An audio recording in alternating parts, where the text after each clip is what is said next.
जेव्हा ATM आलं तेव्हा अनेक लोकांना वाटलं की आता बँक्स बंद होतील, पण झालं उलटंच. ATMमुळे बँकिंग सर्व्हिस अधिक सोपी, जलद आणि स्वस्त झाली. म्हणूनच अधिक लोक बँकिंग सिस्टीममध्ये आले.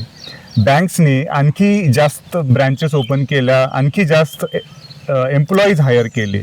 नंतर ऑनलाईन शॉपिंग आलं, पण रिटेल बिझनेस संपला नाही. उलट अमेझॉन, फ्लिपकार्ट यासारख्या प्लॅटफॉर्म्समुळे खरेदी आणि विक्री अधिक सोपी झाली व त्याचबरोबर warehouses, delivery job, digital marketing, customer support आणि लोकल बिझनेसेससाठी नवीन संधी निर्माण झाल्या.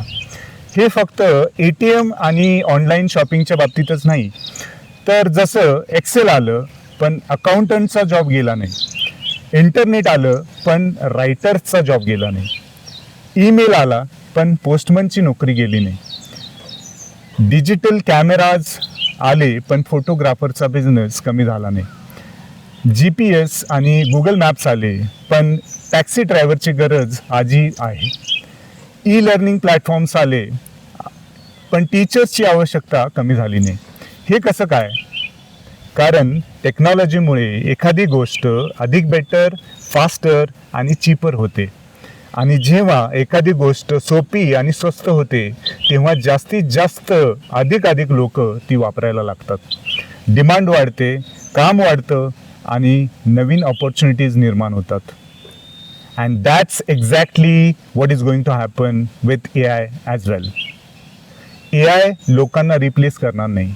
AI काही स्पेसिफिक टास्क रिप्लेस करेल, रिपिटेटिव्ह आणि टाईम कन्झ्युमिंग कामं ऑटोमेट करेल. आणि जेव्हा ती कामं सोपी, जलद आणि स्वस्त होतील तेव्हा बिझनेसेस अधिक ग्रो होतील, नवीन प्रॉडक्ट्स आणि सर्व्हिसेस तयार होतील आणि आणखी जास्त लोकांची गरज लागेल.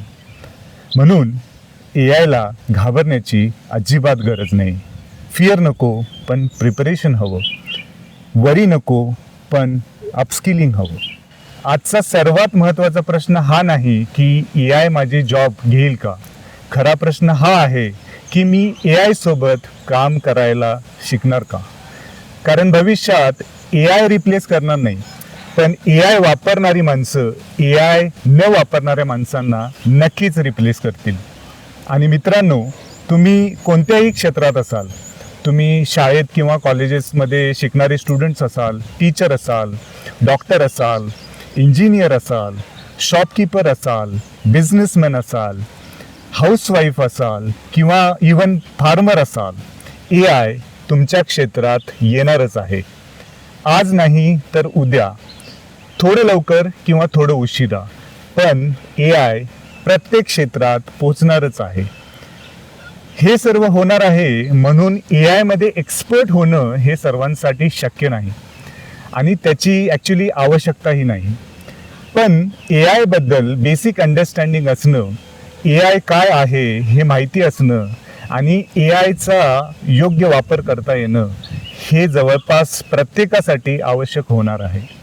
कारण आता AIला ऑप्शन राहिलेला नाही, तो एक बेसिक स्किल बनत चालला आहे. जसं आज मोबाईल वापरता आला पाहिजे, इंटरनेट वापरता आलं पाहिजे, तसंच उद्या AIला वापरता आलं पाहिजे. आणि म्हणूनच मी घेऊन आलो आहे एक खास स्टोरी टेलिंग व्हिडिओ सिरीज, एक अशी सिरीज जी AIला अवघड टेक्निकल लँग्वेजमध्ये नाही तर अगदी सोप्या, सहज आणि इंटरेस्टिंग पद्धतीने समजावून सांगेल. यात आपल्याला पाहायला मिळेल की AIची सुरुवात कुठून झाली, आर्टिफिशियल न्यूरॉन म्हणजे काय, न्यूरल नेटवर्क कसं तयार झालं, ANN, CNN, RNN, LSTM, transformers म्हणजे काय, ChatGPT कसं तयार झालं, ते कसं काम करतं आणि या सर्वांमुळे आपल्या आसपासचं जग AIमुळे कसं झालं. हे सर्व काही आपण स्टोरी टेलिंग स्टाईलमध्ये रिअल लाईफ एक्झाम्पलसोबत स्टेप बाय स्टेप आपण या सिरीजमध्ये समजून घेणार आहोत. या सिरीजचं नाव आहे न्यूरॉन्स टू ChatGPT.